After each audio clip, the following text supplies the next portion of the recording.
you just met someone new who's been around quite a while. That's Dana Ellen, and you probably know her from galleries. Maybe you've seen her work, but didn't realize it, right? She is instantly one of my new friends, which is a thing about this whole world is you meet so many great new friends, and instantly one of my favorite artists. And I'm so excited to be seeing so many of your beautiful pieces here, which she's generously exhibited.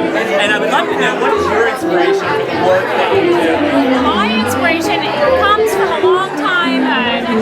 As a kid, I was in trouble constantly at the dinner table for like picking at my food and like, what is this? Like a 10 and above, God forbid something blended. And I was really aware since I was a kid that like those were animals.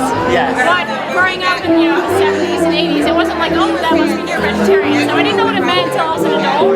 So anyway, I've been a vegetarian for a long time, and a vegan now for less, but I am officially a vegan as of. Oh, that's fantastic. And it was, I mean, the progression was like when I look back, it was so obvious. Like I've been this way since I was a kid. Oh, that is so incredible. You know, the one thing about your artwork is it really speaks to the heart of the viewer. And I would love to know, what are the general reactions you get from people? Because I am sure it's everything from smiling and laughing to a few tears. Okay. I think we have crickets going on in the background somewhere. I hear crickets, yeah. I love crickets. So there's the people who get it and love it, or get it and love it.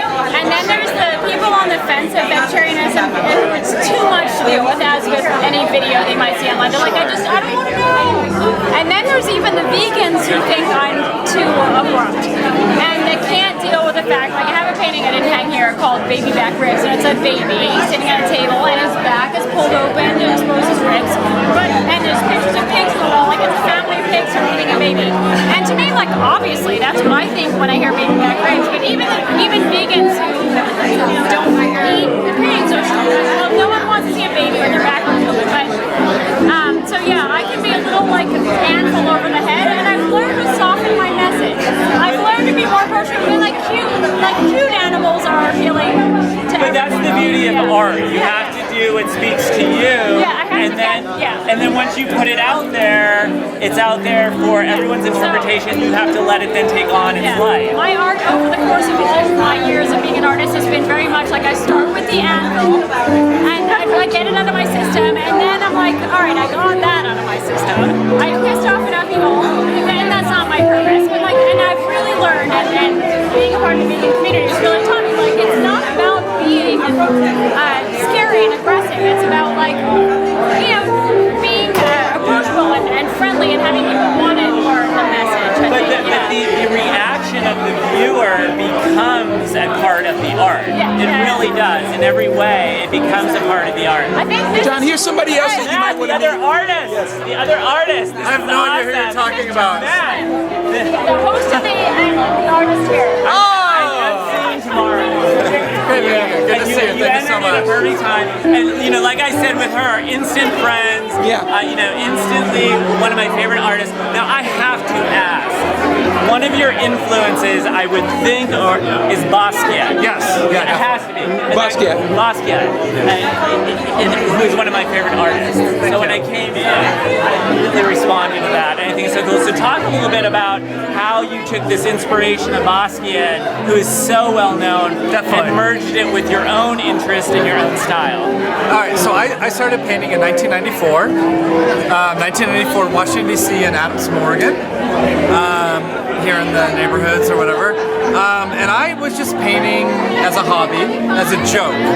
I thought painting was just like some kind of big joke, and it was silly. And I mean, I come from music, as a lot of us do in DC that have lived here for a while. Like, we went to the 930 Club back in the old days, and then, we saw the shows, and I was highly influenced by music, and a lot of the flyers that we used to see, right? Like whether it's our friends from Discord or Black, Flag or whomever. I'm just being very specific here, but anyways, I looked at a lot of art as comedy. A lot of what I wanted to say, whether it was political or social, was comedy. And so I just painted a lot of stuff out of the city paper. I used the city paper as my inspiration or my muse back in 1994, probably like 94 through 96, 97. Okay, so when I did a lot of faces, I did my teeth, I did my crazy faces, I went and saw the movie Basquiat in DuPont Circle the opening day. Because somebody told me to go see this movie. In DuPont Circle, there used to be a movie theater right next to... 2 minutes, Matt. Right, where everything came out. But anyways, I'd never seen Basquiat's work before, and I looked at Basquiat, the movie. I saw the movie, and I said, "Oh my God!" I started crying. I'm like, "I can do this. I am." Let's go. I do not look at any Basquiat paintings when I do these paintings. These are my paintings now. I've painted more than Basquiat. I think he was just making a Basquiat reference, though, because he's such a well-known name. You know what I love about what you said is that you're taking a subject that can be really tough for people to digest and to understand, and you add the comedy. And you know, we all adored Joan Rivers.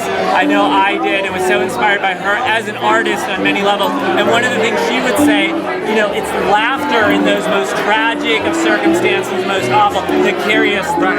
Right. And you know, and that is something that comedians have always understood, and I think artists have as well. So I really applaud everything you're doing, and I really appreciate it.